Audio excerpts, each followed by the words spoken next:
Sir, why did you drift over the line back there? I'm not aware that I did, officer. I was maintaining my lane. What's in the vehicle tonight? Personal tools and belongings, nothing illegal. You never realize how fast the world can tilt on its axis until you see the flashing red and blue lights painting the dark, empty pines of a rural highway, signaling that your freedom is no longer your own. For Arthur Pendleton, a man who survived 2 combat deployments and decades of military service, the real danger wasn't on a foreign battlefield, but on a quiet stretch of asphalt in his own country, where a single assumption almost cost him everything. The evening began with the dull, comforting clatter of a roadside diner in upstate New York. It was a Tuesday, just past 9 o'clock. The kind of night where the air outside was thick with the chill of late autumn, and the windows of the restaurant were fogged with condensation. Inside, the ambient noise was a steady, rhythmic hum. The low drone of the industrial refrigerator behind the counter, layered beneath the scrape of heavy ceramic coffee mugs against formica tables, utensils clinked intermittently. A waitress's rubber-soled shoes squeaked against the linoleum floor. In a corner booth, bathed in the sickly yellow glow of a buzzing neon beer sign, sat Arthur and his 24-year-old nephew, David. Arthur was a man carved from patience. At 62, his posture was rigidly straight, even when sitting, a lingering artifact of his years as an Army logistics officer. He had a quiet, observant demeanor, measuring the world in predictable routines. Across from him, David was a bundle of restless, kinetic energy. David was a graphic designer, a city kid who had never known the rigid structure his uncle lived by. They were on day 2 of a cross-country drive, moving Arthur's accumulated life, mostly heavy antique woodworking tools and military surplus gear, down to a new home in North Carolina.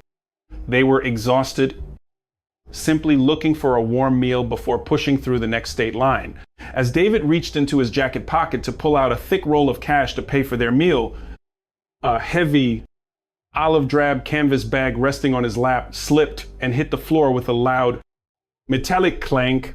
It was just a set of specialized socket wrenches, but the heavy thud caused a sudden, brief silence in the immediate vicinity. An older man in the booth behind them, a local wearing a faded hunting jacket, turned and stared. His eyes darted from the roll of cash in David's hand to the heavy canvas bag, then up to Arthur's stoic, unsmiling face. Arthur quietly instructed David to pick up the bag and put it in the locked cargo box in the bed of the truck. It was a mundane interaction, entirely innocent. But in the mind of the local patron, primed by small-town paranoia and the sight of 2 strangers passing through with cash and heavy bags, a narrative was instantly formed as Arthur and David walked out to their slightly beat-up but meticulously maintained 2011 Ford F-150. The patron picked up his cell phone and dialed the local non-emergency dispatch, reporting 2 suspicious men, heavily armed, moving drugs or cash through the county. The transition from the warm, brightly lit diner to the pitch-black void of County Route 9 was jarring. The only sound in the cabin of the truck was the low, steady rumble of the V8 engine and the rhythmic thumping of the tires over the uneven asphalt. Arthur drove exactly the speed limit, his hands resting lightly at 10 and 2. The rural road was suffocatingly dark, framed by towering pines that seemed to swallow the truck's headlights. They hadn't been on the road for more than 3 miles when the darkness in the rearview mirror was violently shattered. The blinding strobe of red and blue lights ignited the cabin. The sudden, shrill chirp of a police siren cut through the ambient road noise, an electronic scream that demanded immediate compliance. Arthur didn't panic. His military training had conditioned his heart rate to remain steady in the face of sudden adrenaline. He calmly activated his turn signal, pulled onto the loose gravel of the shoulder, and placed the truck in park. He turned off the engine. The silence that followed was heavy, broken only by the ticking of the cooling engine block and the wind whistling through the cracked windows. Arthur reached up and turned on the interior dome light. illuminating the cabin completely. He placed his keys on the dashboard, rolled down his window, and placed both hands firmly on the top of the steering wheel. He instructed David to do the same, to keep his hands visible on his lap and to let him do the talking. David swallowed hard, his breathing suddenly shallow. Behind them, the door of the police cruiser opened with a heavy, metallic creak. The crunch of heavy boots on loose gravel began a slow, deliberate march toward the truck. It was Chief Thomas Barrett. Barrett was 55, a man who had spent 25 years patrolling this exact grid of roads. He wasn't inherently evil, but he was steeped in a culture of unchecked authority and rural isolation. He relied heavily on what he called his gut instinct, which, more often than not, was just a polite term for deeply ingrained bias. He possessed a rigid worldview where respect meant subservience, and any deviation from nervous compliance was viewed as a direct threat. Barrett had received the dispatch call about the suspicious men at the diner. He had caught up to the truck, tailed it for a mile, and waited for a pretext. He found it when Arthur's right rear tire drifted slightly onto the solid white shoulder line for less than 2 seconds on a sharp curve. It was a minor, almost imperceptible violation, but under the law, it was all Barrett needed to initiate a traffic stop. A bright beam of a heavy mag light pierced the driver's side window, sweeping over Arthur's face, darting to David's lap, and then panning across the back seat. The light was blinding, intentionally disorienting. Evening, Chief Barrett's voice boomed over the wind. It was thick with artificial politeness, a tone meant to assert immediate dominance. "Good evening, officer," Arthur replied, his voice, even devoid of any emotional fluctuation. He did not squint against the light. "License, registration, and proof of insurance." Arthur clearly narrated his movements before making them. "My license is in my wallet, back right pocket. The registration is in the glove compartment. I am going to reach for them now." Barrett's eyes narrowed in the dark to one objective: observe. Arthur's actions were the gold standard of de-escalation and safety. But through Barrett's lens of bias, Arthur's lack of fear, his precise speech, and his refusal to act intimidated were signs of defiance. Subconsciously, Barrett decided right then that Arthur was a problem. Arthur handed the documents through the window. The cold wind whipped between them. Barrett studied the license for a long time, the silence stretching out, designed to make the occupants nervous, but Arthur simply stared straight ahead, waiting. "You boys crossed the white line back there," Barrett finally said, his tone dropping an octave. "Where are you coming from?" "We just left the diner back in town," Arthur answered truthfully, heading south toward the interstate. That right, Barrett leaned in slightly, the smell of peppermint gum and cold wool uniform wafting into the truck. "What's in the canvas bag?" Your passenger dropped back at the restaurant. The air in the cabin shifted. David, Stephen. The realization hit Arthur instantly. This wasn't a routine traffic stop. They had been profiled and followed based on a phone call.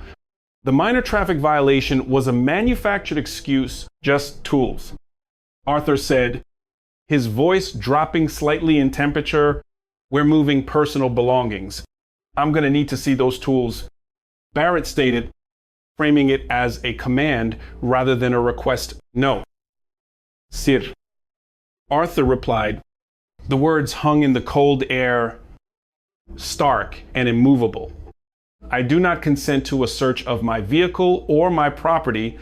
The refusal hit Barrett like a physical blow. In his county, on his roads, people did not say no. They fumbled. They apologized. They opened their trunks to prove their innocence. Arthur's polite but ironclad invocation of his constitutional rights offended Barrett on a deeply personal level.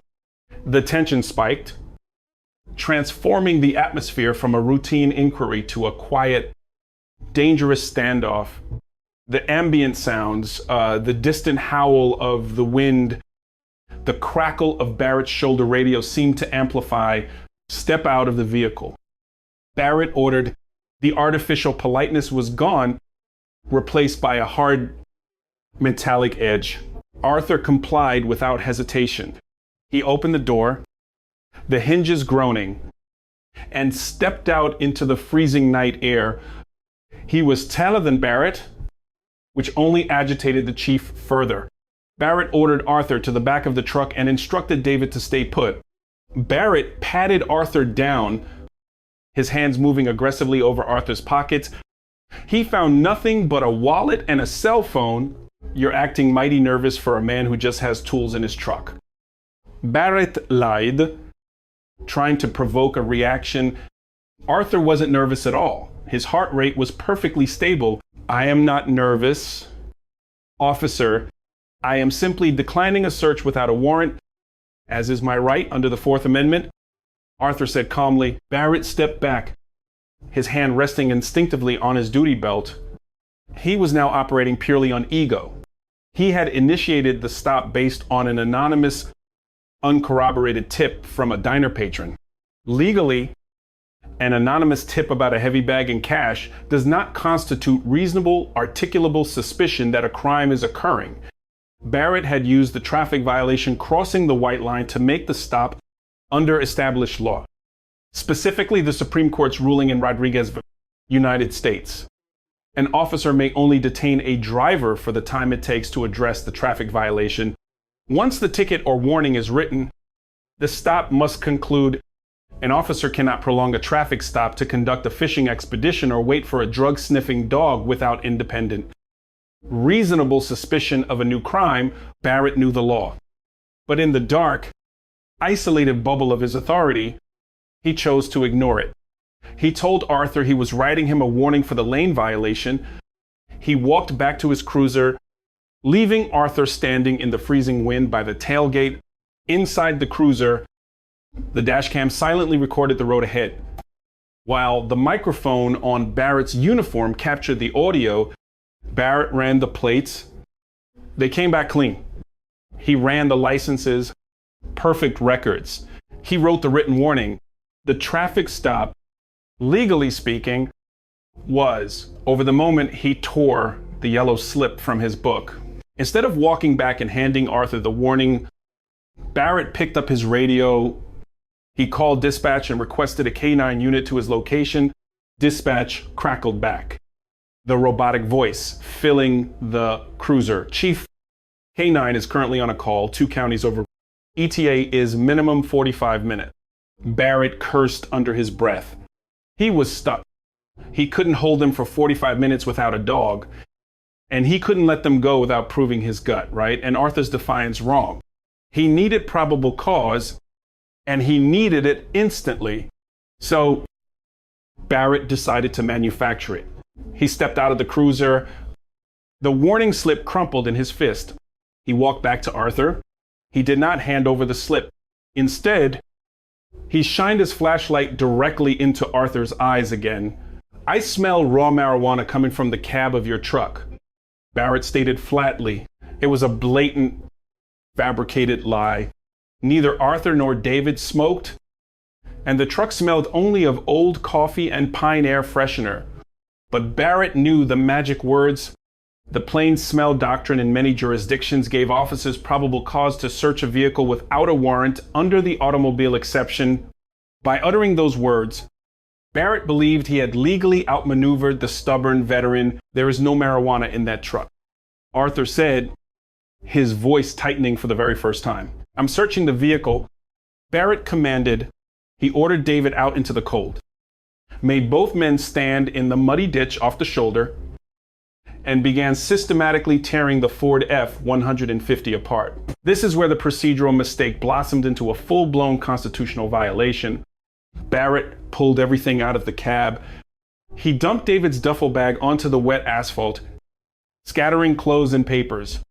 He found the keys to the heavy lockbox in the truck bed. He opened it, hauling out the heavy canvas bags of woodworking tools, dropping them onto the road. Ratchets clattered against the pavement. He opened antique wooden boxes, snapping a delicate brass hinge in his frustration.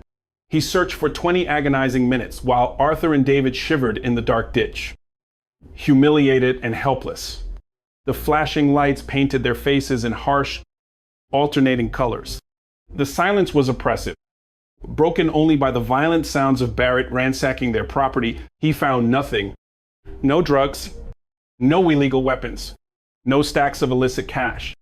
Just the mundane belongings of an older man moving his life down south, defeated, humiliated by his own arrogance, and furious at his lack of results. Barrett walked back to Arthur. He shoved the crumpled written warning into Arthur's chest, along with the driver's licenses. He didn't apologize. He didn't offer to help clean up the mess scattered across the dark highway, keep it between the lines. Barrett sneered. Before turning his back and walking to his cruiser, he peeled out, his tires spitting gravel. Leaving Arthur and David alone in the pitch black to repack their dismantled truck, most people would have let it go. Most people would have just been thankful they weren't arrested or physically harmed.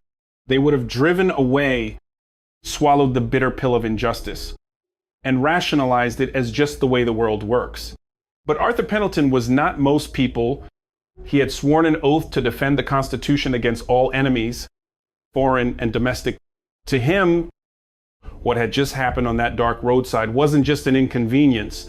It was a profound violation of the very principles he had sacrificed years of his life to protect. Arthur did not yell. He did not post an angry rant on social media. He waited until they reached North Carolina, unpacked his home, and then quietly hired a civil rights attorney. He filed a lawsuit against Chief Barrett and the town, alleging a deprivation of his civil rights under 42 U.S.C. Section 1923, specifically citing an illegal search and seizure under the Fourth Amendment. The town's lawyers scoffed initially. In their response, they invoked qualified immunity, the legal shield that protects government officials from civil liability unless they violate clearly established statutory or constitutional rights of which a reasonable person would have known. They argued that Barrett had a reasonable suspicion based on the diner call and that the smell of marijuana provided probable cause for the search. It was a classic. He said, scenario, a veteran's word against a decorated police chief's sworn testimony. In rural courts, the badge almost always wins that tie. But Arthur's attorney understood the power of discovery.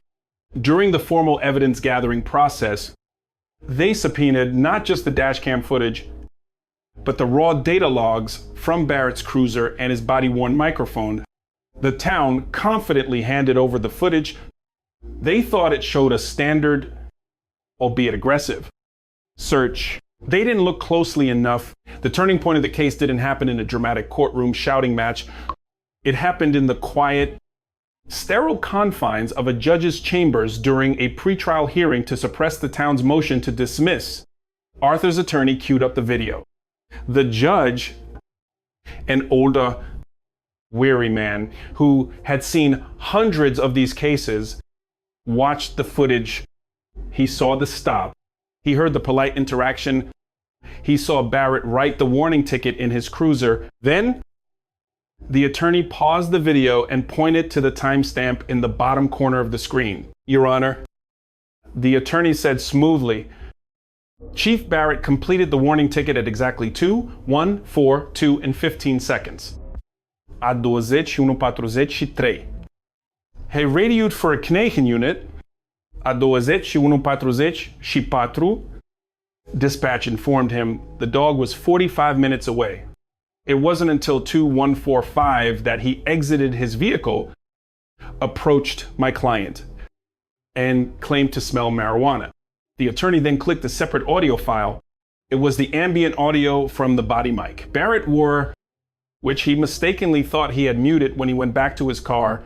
The audio was slightly muffled by the cruiser's windows being rolled up, but the words were unmistakable. Over the hum of the heater, the judge clearly heard Barrett muttering to himself as he wrote the ticket, "Think you're smart. You arrogant old bastard. We'll see how smart you are when you're sitting in a ditch. Then came the radio call. Then the distinct, frustrated sigh when the K9 was unavailable, followed by Barrett whispering, "Finet, smells like weed." It is. The judge's expression hardened. The room fell entirely silent. The quiet hum of the courthouse air conditioning suddenly felt incredibly loud. The evidence was incontrovertible. Barrett had deliberately prolonged a completed traffic stop without reasonable suspicion, directly violating the Supreme Court's ruling in Rodriguez. Worse, he had fabricated probable cause on tape to justify an illegal search. The shield of qualified immunity shattered instantly. You cannot claim immunity when you knowingly fabricate evidence to bypass the Constitution. The town's defense collapsed in real time. They knew if this went to a jury, the punitive damages against the municipality could be catastrophic. The judge did not mince words. He denied the town's motion for summary judgment and issued a scathing preliminary ruling, citing Barrett's actions as a textbook example of unconstitutional policing driven by malice and bias. The consequences unfolded with a quiet, devastating finality. The town, desperate to avoid a public trial that would draw national media, offered a substantial six-figure settlement. Arthur accepted, not for the money, but for the stipulations attached to it. The agreement required Chief Barrett to undergo severe disciplinary action. Though he wasn't immediately fired, municipal unions made that nearly impossible. He was stripped of his patrol duties. He was permanently relegated to a desk in the back of the station, managing evidence logs. His reputation in the county, once built on fear and unquestioned authority, was permanently tarnished. He became a liability, a cautionary tale whispered among the younger deputies. The town was forced to implement mandatory recorded de-escalation and Fourth Amendment training for the entire department. Funded by their own budget, Arthur Pendleton took the settlement money and placed it into a trust for David to start his own graphic design business. He didn't celebrate. He simply went back to his quiet life, restoring old furniture in his North Carolina garage. But the incident leaves a haunting residue, a crack in the foundation of how we perceive safety and authority. We are taught from childhood that the flashing lights in the rearview mirror represent protection, order, and the objective application of the law. But what happens when the human being wearing the badge allows their ego, their unexamined biases, and their need for dominance to override the Constitution they swore to uphold? If an elite military veteran, perfectly calm and meticulously compliant, can be subjected to an illegal, humiliating detention based purely on a bruised ego, how vulnerable does that make the rest of us when we find ourselves alone on a dark road with someone who believes their badge is a blank check?